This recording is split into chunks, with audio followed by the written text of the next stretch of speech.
Marriage between Prince Charles and Princess Diana was one of the most sensational royal marriages in history. What started with a beautiful wedding ceremony soon ended with one of the nastiest royal breakups ever. Do you think Mrs. Parker Bowles was a factor in the breakdown of your marriage?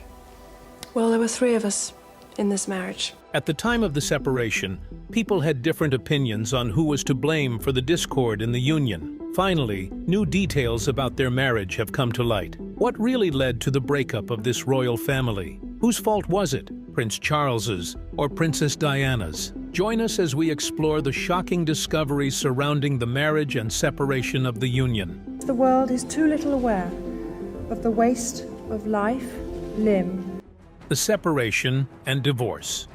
In 1981, the world watched as Lady Diana Spencer and Prince Charles tied the knot in what seemed like a real-life classic fairy tale. From the beginning to the end, this marriage was a story of love, betrayal, and tragedy that would forever change the British royal family. Just 11 years after this momentous day, the couple decided to part. Their divorce was one of the most publicized royal marriages the world has ever seen. Between 1992 and 1996, when the divorce was finalized, the world witnessed a glimpse of the tension that had been going on between the royal couple. In 1995, Princess Diana gave a tell-all interview with the BBC, admitting some shocking details about her marriage to King Charles. It's just a feeling of being no good at anything and being useless and hopeless. It was already difficult, but it became increasingly difficult. To this day, that interview is still rated as the most famous interview on the BBC. Keep watching as we dive into the details. The interview was an intense conversation conducted by the British journalist Martin Bashir. It contained explosive revelations from Princess Diana as she spoke at length about the state of her marriage to Prince Charles. She spoke of her early expectations of her marriage to Prince Charles and how she desperately wanted it to work in light of her parents' divorce.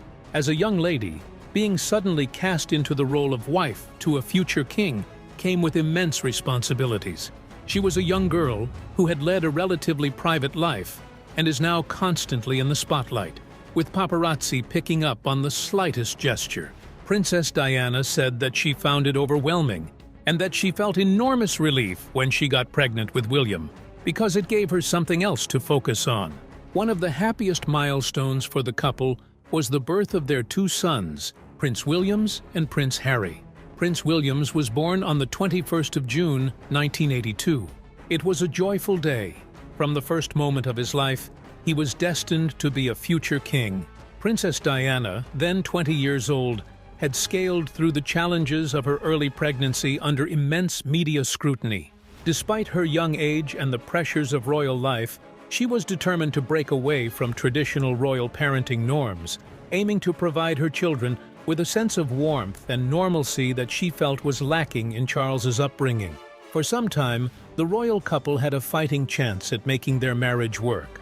Prince Charles was fully involved in the pregnancy and birthing process, and remained at his wife's side the whole time she gave birth. His show of support and acknowledgement for the unusual experience of giving birth was one of the times he showed his devotion and compassion for his wife. It was also one of the times he didn't care about following the custom of how a royal father was supposed to behave at the birth of his son. Traditionally, royal fathers were to remain detached from the birthing process, but Charles opted to be present in the delivery room at St. Mary's Hospital in London.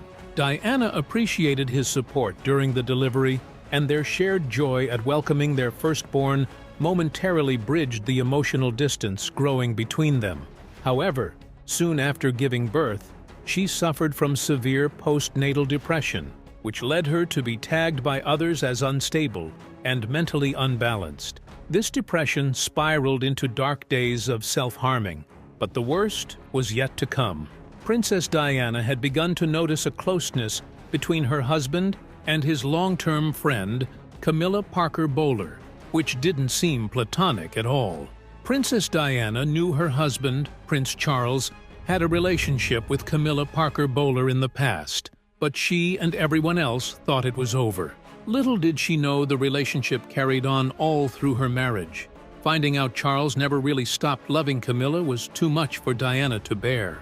Her mental health deteriorated, and during the famous interview, Princess Diana said that there were 3 of them in the marriage, so it was a bit crowded and she had to leave. All these troubles were a lot to take in. People only ever saw the happy side she worked so hard to show the world, hoping things would improve in her marriage.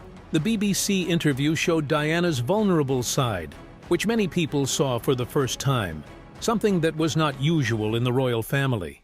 She also revealed that she doesn't think that she has ever been loved and fully accepted by her husband, or that she would have ever been queen. One could see a woman struggling with the betrayal and the heartache of a broken marriage.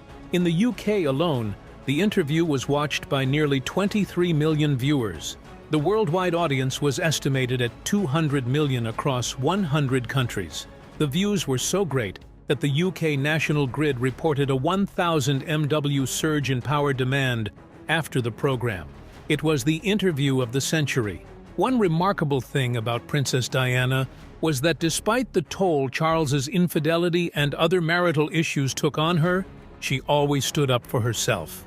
According to Princess Diana, at a point when she was trying to revive the dying flames of their marriage, she decided to confront Camilla at a party hosted by Camilla's sister, Annabel Elliott.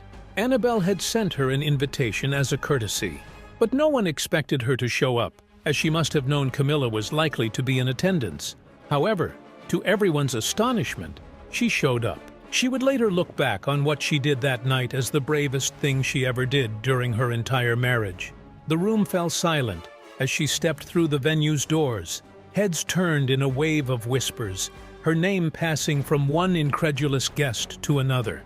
It was as though the air thickened with tension, yet she remained unperturbed, commanding the space as though it were hers all along. After some time had passed at the event, she noticed her husband, Prince Charles, was nowhere to be found. Curiously, Camilla was nowhere in sight, too. She and her bodyguard started looking for the 2 of them.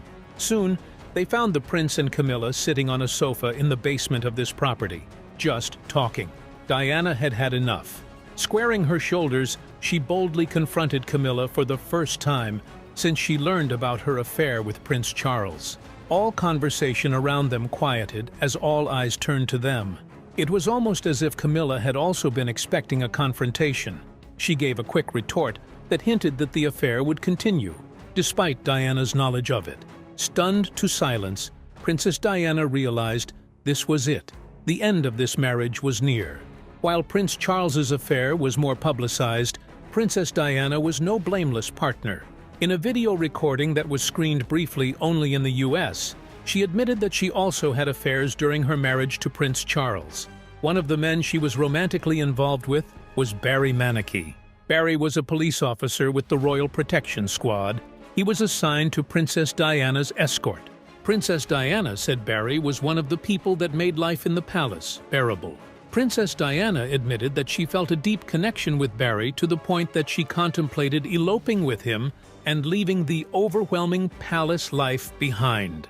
Sadly, Barry Manicky died in a road traffic accident in 1987. At the time of his death, it was ruled out as an accident.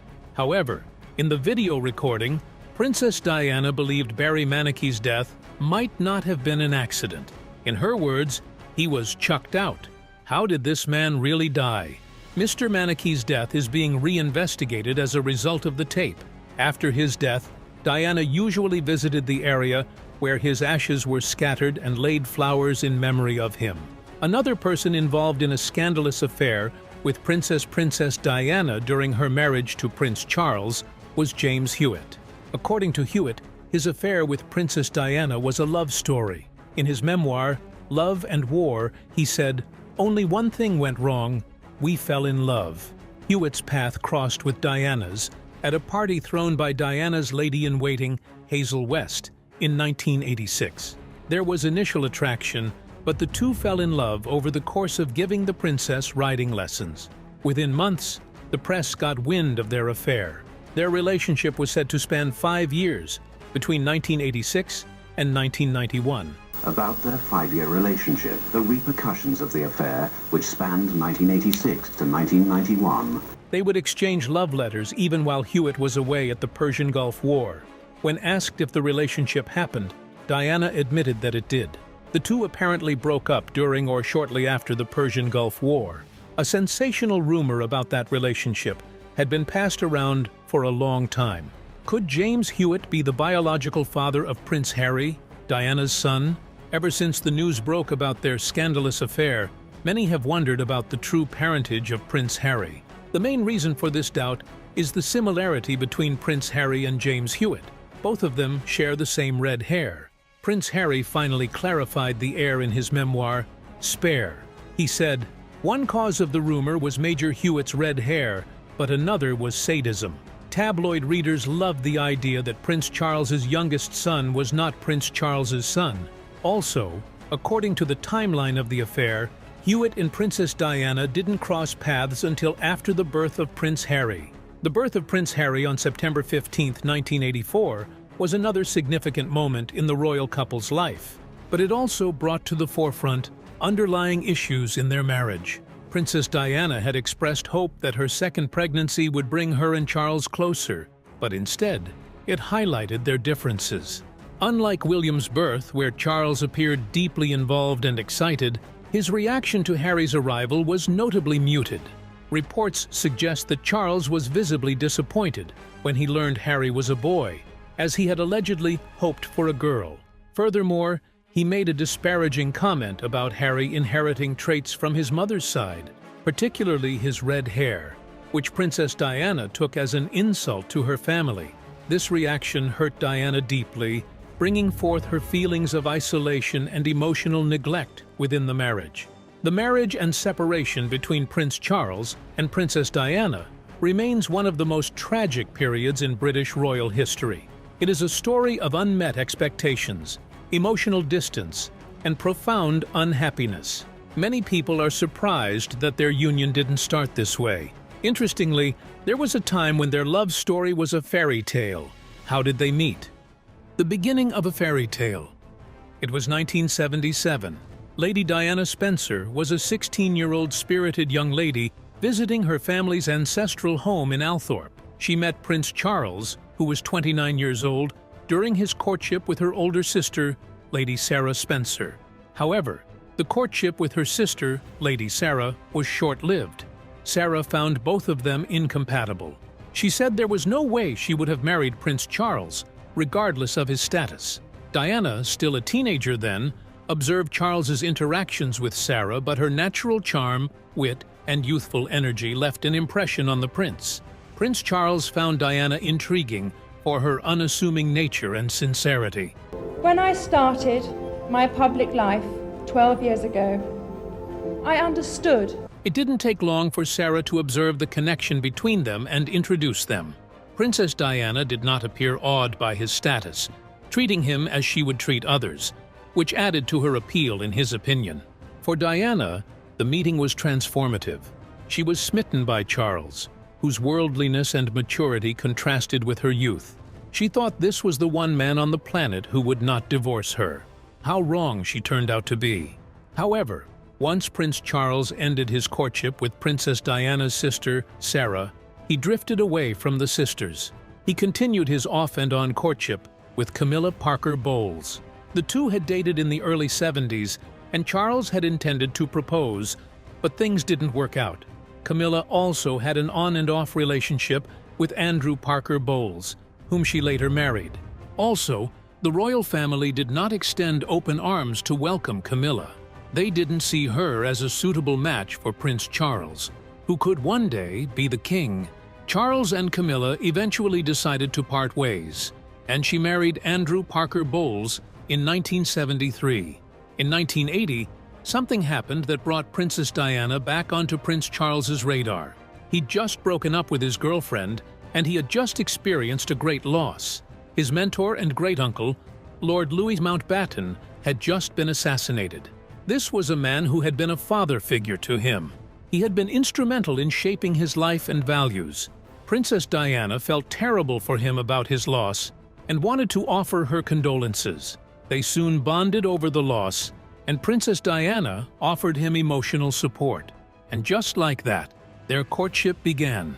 Despite their age gap, Princess Diana and Charles shared several common interests that helped bridge their differences. Both shared a deep appreciation for the arts, particularly ballet and opera. As a young lady, Diana was a keen dancer, and their love for music and cultural performances helped bridge the age gap between them. Musically speaking, it is such a magnificent setting, and the whole acoustics is so spectacular. Another thing that brought the two of them close was Diana's witty nature. She had a light-hearted nature that warmed Charles close to her.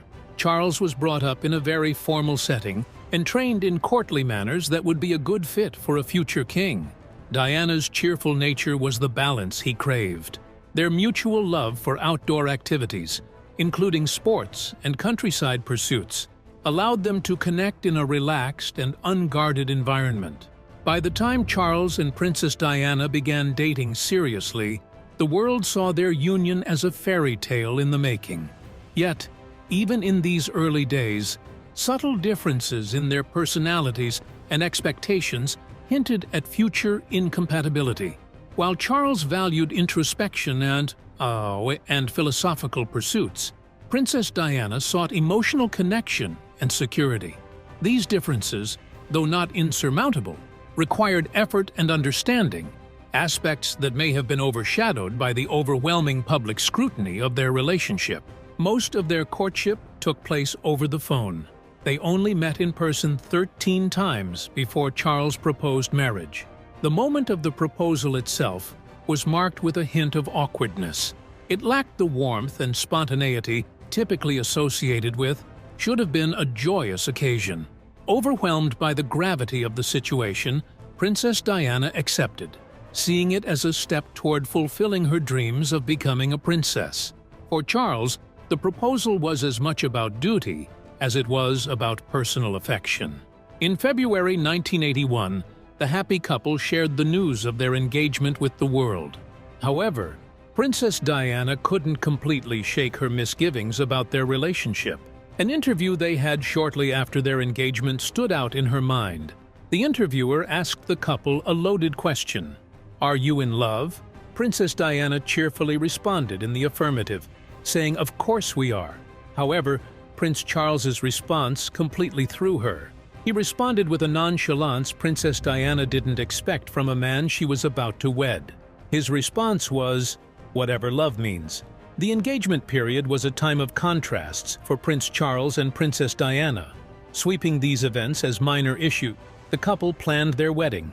Publicly, they were celebrated as the ideal royal couple, with Diana quickly earning admiration for her charm and beauty. The press painted a picture of a fairy tale romance, feeding into the narrative of a young, innocent woman swept off her feet by a dashing prince. Privately, however, cracks in their relationship began to emerge. While they shared some moments of genuine connection, the pressures of their roles and the intense public scrutiny placed additional strain on their relationship. Prince Charles and Lady Diana Spencer married within 6 months of their engagement in a famously lavish royal wedding in St. Paul's Cathedral. The wedding, which was broadcast on television and seen by approximately 750 million people around the world, is still considered one of the most memorable royal weddings of all time. The early days of their marriage were a blend of public admiration and private challenges. Following William's birth, Princess Diana took on a hands-on role as a mother, emphasizing her desire to shield her son from the rigidity of royal protocols. Her insistence on breastfeeding and involvement in William's early milestones set her apart from previous royal mothers. She insisted on fully being a part of her child's upbringing, from his first steps to his early education. Charles, while supportive to an extent, often seemed preoccupied with his royal duties and personal interests, including his relationship with Camilla Parker Bowles, which remained a shadow over their marriage. For Diana, Harry's birth reaffirmed her role as a loving mother. She adored both her sons and made it her mission to provide them with a nurturing environment. She introduced them to experiences outside the royal bubble, from taking them to amusement parks to standing in line for McDonald's. Diana's efforts to connect with her children on a personal level were driven by her desire to break the cycle of emotional detachment she associated with royal traditions. On the other hand, Charles continued to fulfill his royal obligations, often appearing distant from the day-to-day upbringing of his sons. While he cared for them in his own way, his approach was shaped by the formality of his royal upbringing, which sometimes clashed with Diana's more hands-on, affectionate parenting style. However emotional and binding the birth of their two sons was, it was enough to mind the underlying divide between Charles and Diana. Camilla's involvement with Charles never really allowed the marriage to blossom. Princess Diana tragically passed away in a car crash in Paris on August 31, 1997. Her death left her admirers both in England and across the world in deep mourning. Prince Charles and the rest of the royal family faced harsh criticism following her death. Fresh resentment over his affair with Camilla Parker Bowles came up. Prince Charles focused on raising his sons, who were just teenagers at the time of their mother's death. However, the embers of his feelings for Camilla never went away, and after some time Prince Charles worked to rehabilitate his public image and gradually reintroduce Camilla to the public, first as a close companion, then as his new bride. Finally, after decades of romantic drama that lasted all through his marriage to Princess Diana, Prince Charles and Lady Camilla got married in a simple civil ceremony at Windsor Guildhall in 2005. Queen Elizabeth II did not attend the ceremony, but hosted a reception afterward, showing her tacit approval. Camilla was given the title Duchess of Cornwall rather than Princess of Wales, out of respect for Diana's legacy. Duchess Camilla has gained some public acceptance for her charitable work in the public's eye. When Queen Elizabeth II passed away in 2022, King Charles ascended the throne and Camilla became Queen Consort. Though her marriage ended in heartbreak, Diana's legacy endured. She became the people's princess, known for her humanitarian work and ability to connect with others. Her tragic death only cemented her place in history as one of the most beloved figures of the 20th century. Do you believe Prince Charles and Princess Diana's marriage could have survived without the external influences of his affairs with Lady Camilla? Kindly share your answers, thoughts, and opinions in the comment section. If you enjoyed the video, make sure you like, share, and subscribe to this channel to enjoy more videos like this. Also, click the next video shown on your screen. You will enjoy it. This dress isn't simply a product of luxury. It represents Katsura's lifelong dedication to the craft. From debuting the first-ever bridal collection in Japan to expanding her empire to England, France, and the United States, her name has become synonymous with bridal excellence. If you've got a spare $8.5 million, this gown would turn your wedding into a once-in-a-lifetime affair. Number 1. The Diamond Wedding Gown, $12 million. How much would you pay to sparkle brighter than ever on your wedding day?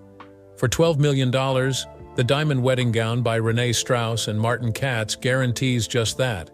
Designed to reflect light and create an ethereal glow, this gown transforms the bride into a walking masterpiece. Renee Strauss, famous for her Beverly Hills bridal salon, teamed up with renowned jeweler Martin Katz to create this jaw-dropping piece. Their combined expertise resulted in a dress adorned with dazzling diamonds strategically placed to catch every flicker of light. The effect? A shimmering vision of brilliance as the bride walks down the aisle. Strauss & Katz didn't stop at just crafting a dress. They made a statement. The gown isn't only a luxurious outfit, it's also a promotional piece showcased at high-end bridal and fashion events worldwide. Celebrities like Angelina Jolie and Hilary Swank have donned Katz's designs, and now his work shines on the world stage through this iconic creation. At $12 million, the Diamond Wedding Gown is more than just an extravagant purchase. It's a spotlight moment, ensuring the bride becomes the center of attention in every possible way. This gown might still be waiting for a buyer, but its sheer magnificence ensures it will always remain unforgettable. And there you have it, the most breathtaking, jaw-dropping wedding gowns ever made. Which one caught your eye the most? Let us know in the comments below. Don't forget to like this video, subscribe to the channel for more amazing content, and hit that notification bell so you never miss a story as fabulous as these gowns.